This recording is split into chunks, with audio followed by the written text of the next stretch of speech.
දරුවනේ ඔයාලට කෙමිස්ට්‍රි කිව්වම මතක් වෙන්නේ අර අමාරු සමීකරණ පාඩම් කරන්නට බැරි මූලද්‍රව්‍ය වගු විතරද?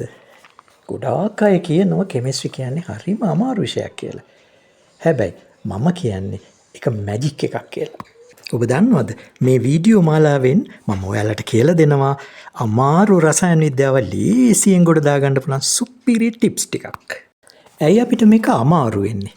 මොකද අපි උත්සාහ කරන්නේ හැමදේම ලියා තියාගෙන කටපාඩම් කරන්න.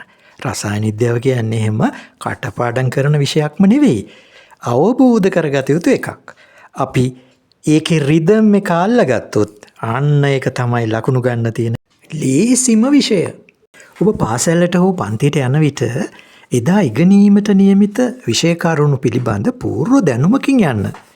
කිසිම දෙයක් නොදැන එකපාරට ක්ලාස් එකට යනවට වඩා පාඩමේ වටපිටාව පිළිබඳ දැනුවක් ඇතුව පන්තියට ගියොත් එය වඩා සාර්ථක වේවි.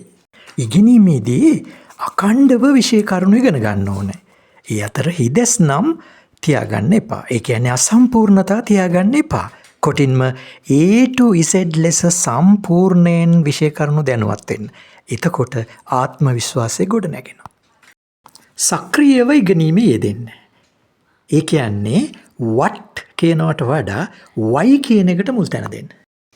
මොනවද මේ ඉගෙන ගන්න කියන එකට වඩා ඇයි එහෙම වෙන්නේ කියලා විමසමින් ඉගෙන ගන්න.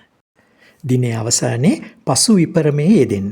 ඒ කියන්නේ ඉගෙනගත් විෂය කරුණු වචන රූප සටහන් chart ගැලීම් සටහන් ෆ්ලෑෂ් කාඩ් ආදී දේවල් වලින් සකස් කරගන්න.